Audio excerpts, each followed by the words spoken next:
Yes. Why not? This is a hearing to discover how many names and how many of those individuals you gave the Taliban the name to have been targeted for torture or murder. Senator, by definition, these were in limited instances with a bus or a group of people. To get them through a checkpoint, they got through the checkpoint. So not only did you fail to evacuate Americans and green card holders who were there, but you also brought in tens of thousands of Afghans who had wholly inadequate vetting, bringing many of them to the United States. And one of the things that has done is that has brought in a humanitarian crisis to America. Child marriage and domestic abuse, tragically, are widespread in Afghanistan. According to the World Health Organization, more than half of the women in Afghanistan are married as child brides, and 90% of women are subject to domestic abuse. 90%. On August 27th, according to public reports, you distributed internal documentation highlighting numerous instances in intake centers of sexual abuse in which much older grown Afghan males appeared with children, young children, claimed they were their brides, claimed they were their wives. And the document said the State Department urgently requested guidance. That was your word, urgently.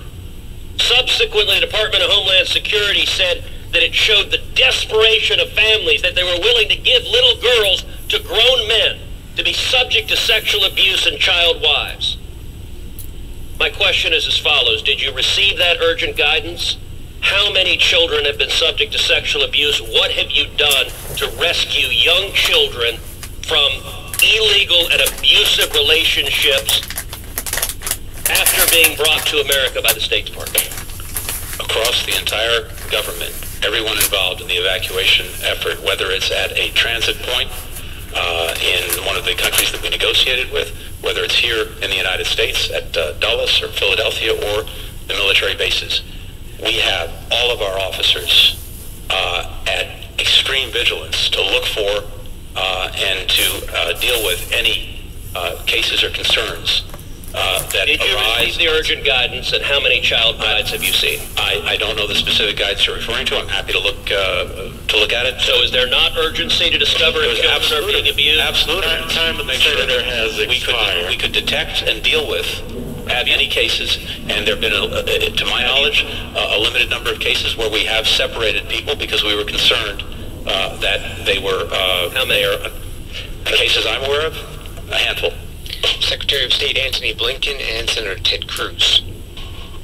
Senator King, you have the last word today. Thank you, Mr. Chair and Ranking Member Risch. Secretary Blinken, thank you for the time that you've spent with us today. It's an important hearing, and there will be many more. I'm going to a second one in the Armed Services Committee in about 2 hours, and I expect over the course of the next weeks there will be many. And I'm just going to really speak from the heart to kind of set out what I'm thinking at a very important moment, a complicated moment.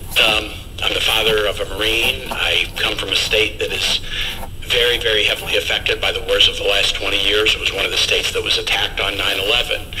And in the weeks of August and early September, this is basically what I've done. I've watched Afghanistan on television. I've talked to active duty and veterans. I've talked to you and other colleagues.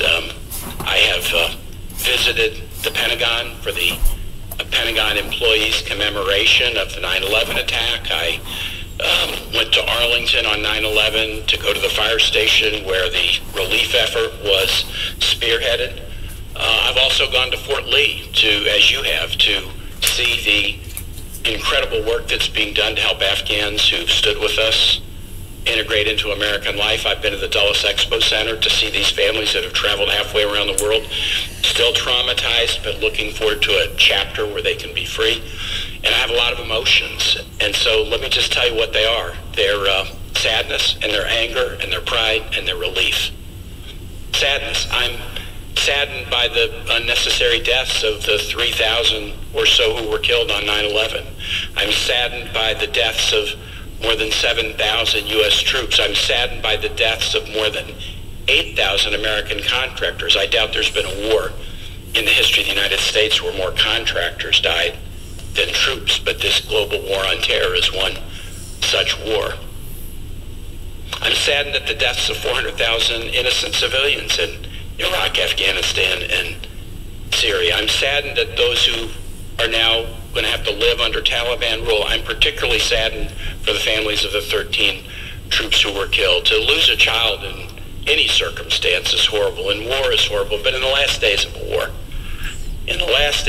that has been declared over and is winding down, I don't know how that wound could ever heal for a parent, and yet those 13 died to save the lives of about 120,000 people who will have the chance to live in a freer and better society because of their heroism. I'm angry.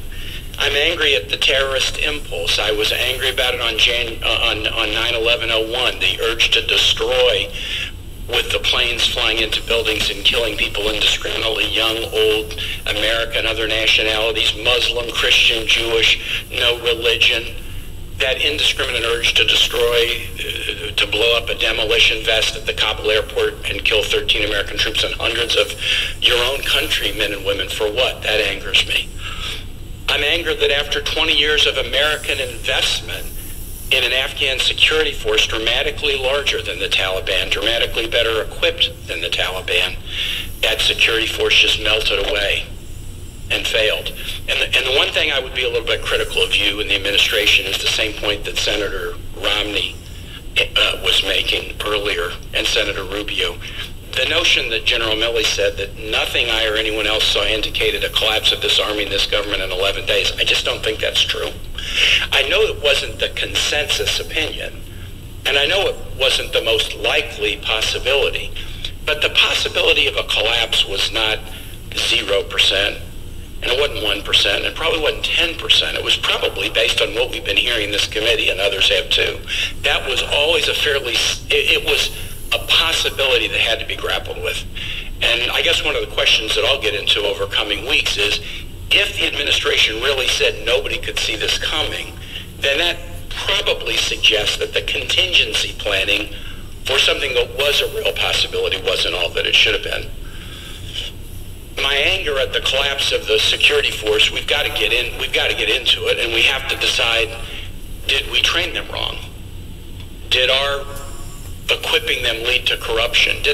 Were they good fighters that lacked confidence in their own military and civilian leadership? Did we want things for Afghans that the Afghan leadership didn't want for themselves? We had good intentions about what we might have wanted in Afghanistan, but let's face it, we can't get 30% of Americans to get a vaccine. We can't get 30% of Americans to acknowledge the results of a presidential election. Do we really think that we can determine what the culture of another country should be? I'm proud. I'm proud of those who served in so many different ways, from first responders who ran into the buildings on 9/11 to this generation of Americans, many of whom didn't come from military families necessarily, but who volunteered to serve. And not just serve once or twice, but this is the only generation, I believe, of the American military that has seen 5, 6, 7, 8, 9 deployments again and again and again. Injured, wounded, carrying some invisible scars that will affect the rest of their life. I'm proud of their service. I'm proud of the country and my Virginians for what they're doing in welcoming Afghans here. The outreach from Virginians to my office, from our Vietnamese community, we want to help Afghans settle. From churches, where do we donate? How do we give to resettlement agencies? When I visited Fort Lee and Dulles, to hear the Afghans express their appreciation to the United States, and even in the midst of their trauma and their anxiety about the next chapter, to be excited about the opportunity to live in a place not under Taliban rule and have a